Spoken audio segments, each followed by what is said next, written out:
We will see. There may not be anything there now.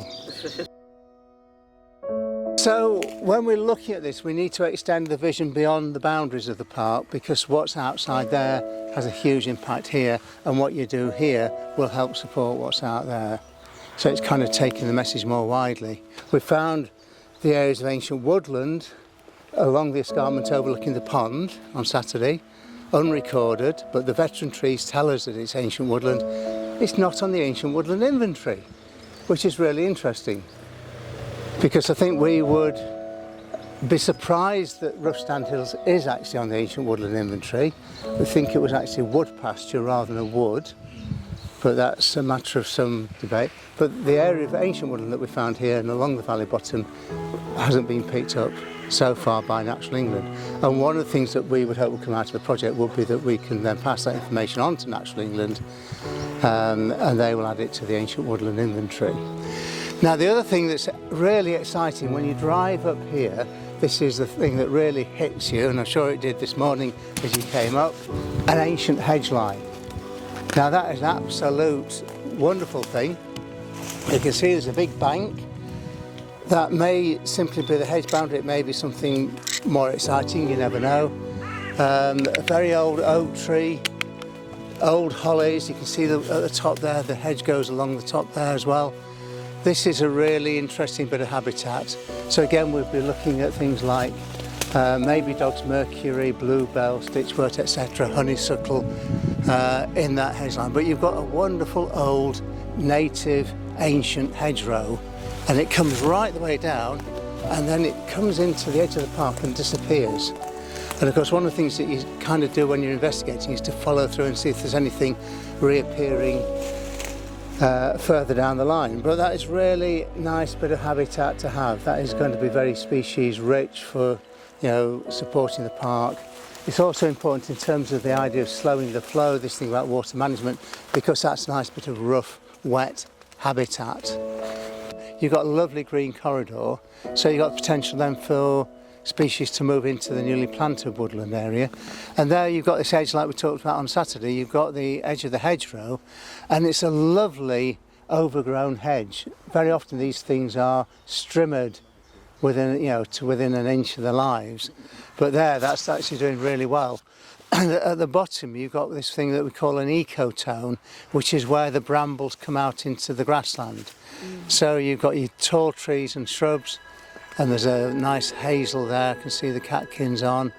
And then you've got the bramble edge, and then you're into the grassland. The scrub is quite good. Scrub is a much maligned thing, and a little bit of scrub and a few trees might do the... How would you define scrub? With great difficulty. It's viewed as an intermediate successional habitat, and I think that's probably wrong. I think some scrub is quite long term. So is it things like heather or weeds? Things like brambles, holly, hawthorn, blackthorn. Blackthorn is good because it suckers out, and in urban parks particularly, so not necessarily somewhere here, but in more urban situations, blackthorn's quite good because kids have a great sense of self-preservation and they keep away from it. So, this is a super habitat. One of the groups we're going to be looking at in the summer will be the dragonflies and damselflies. And the first thing you notice here is that you've got plenty of sunlight, so that's good. This pond is in quite a poor state in terms of it being silted up, and that's usually down to what's going in, which is either too much washed down of soil and leaf litter and things like that, and when you get those you get nutrients, and too little water. So that's the twin pressures. We will see on, is it Saturday? Friday. We'll have some idea of what there may be in here. Amphibians breeding are not always dependent on the pond being a good pond. They will sometimes be in the most unfavourable situations. So we should have some idea of what's actually in here, and that's always good practice before you do anything. The question is, what do you do? And in a pond, with a pond like this, you need to think about, is it, as it is it presently watertight? I can't see any it's not watertight, so that becomes an issue. You can desilt ponds, but it's expensive. 20,000. Yeah. This one and 20,000. Yeah, I will come on to that one in a minute. That's a rather different kettle of fish, if you part, or kettle of amphibians. So one of the things you've got is a nice edge habitat. So you've got the yellow flag iris, I guess it's going to be, and you've got a stunning stand of skunk cabbage. Now you could on the one hand view this yellow plant as a terrible alien, or on the other hand you accept as part of the planting of the site. The site is not a natural site, it's a created site, it's a created pond, and it's an ornamental species. You need to think about the spread of it downstream, which is more significant, the spread into the Ecclesall Woods area. So, you know, it's probably good to inspect the lower stream and probably remove any that are getting in. We haven't got any. No.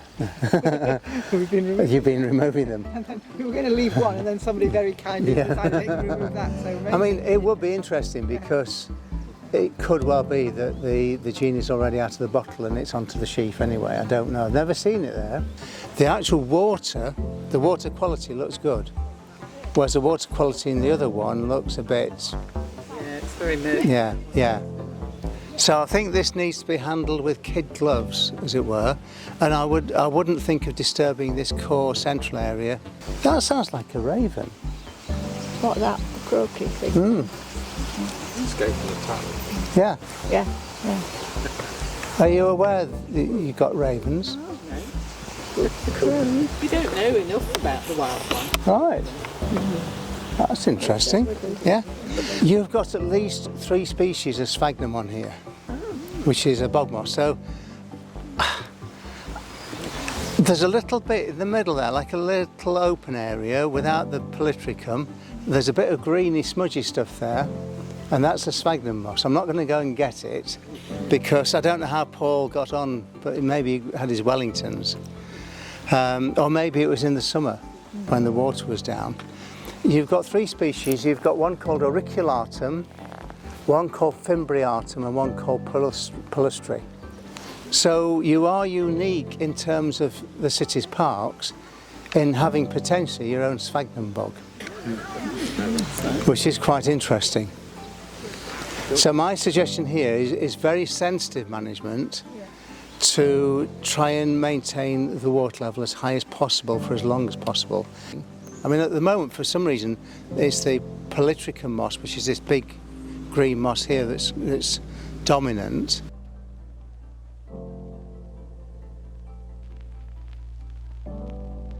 The archaeology, that's the bit which starts to ring alarm bells because there's quite clearly something going across there. This is in no way a pristine site. It's obviously been used for decades as a dumping site for City Council. But this is really not what I would describe as low impact. And I do know from walking through here that this was actually full of all sorts of archaeological features. As you walked in and then walked down. When you say there's archaeology, what kind of archaeology is it? I'm going to tell you in a second because we've just found something.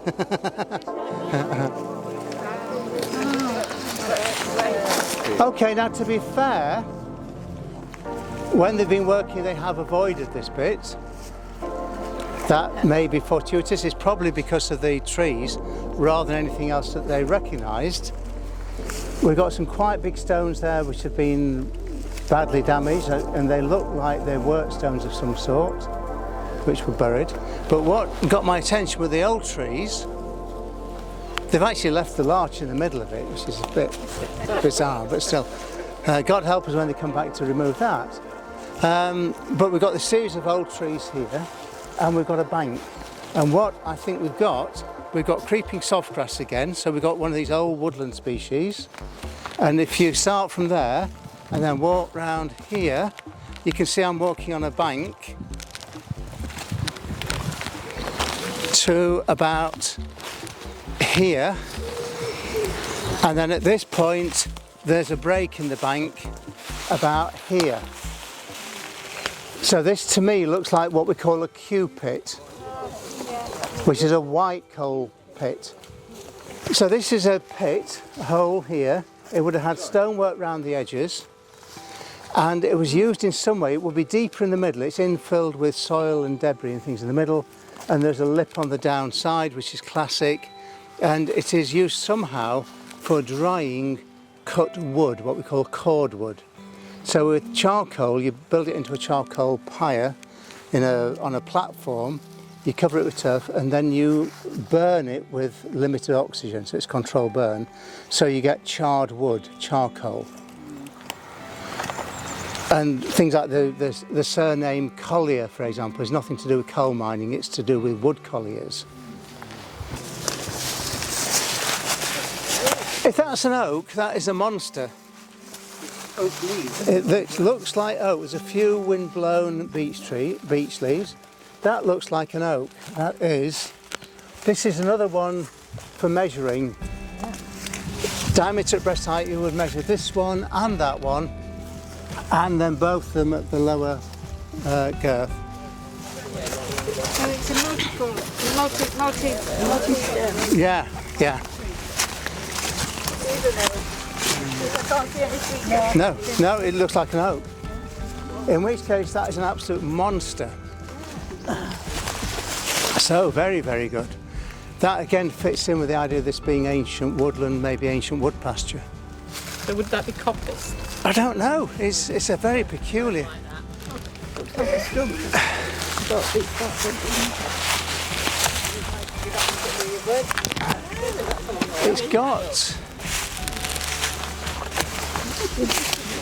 It's got one there. They're coming out. That's coming down. That's actually two. That's two there. Yeah, I think it's either a stub, which is a high coppice. It's a high coppice, and then it's grown up, and the branches of the stems have grown together. A bit like that one is doing there. That twin tree there. In 150 years' time, that will all appear as one trunk. And landscape, again, this is something to look at when you look at your planted trees. Landscapers would sometimes cheat by doing what we call bundle planting, where they get it like a bundle of beech saplings and plant them all together, so you very quickly get what appears to be a massive tree. There's some in Clumber Park. There's one that's famously, if you go in at the Worksop College end and through the ornamental gateway, there's like a big gatehouse. On the right hand side there's a big tree that's come down, and that's quite clearly not one tree, it's two, and one of them's come apart. And there's some others, some quite famous trees there. I think some of them were planted for a royal visit, but I forget the details now. But when you look at them, you can see there's more than one trunk, and they actually planted them as multiple stems as part of the planting scheme.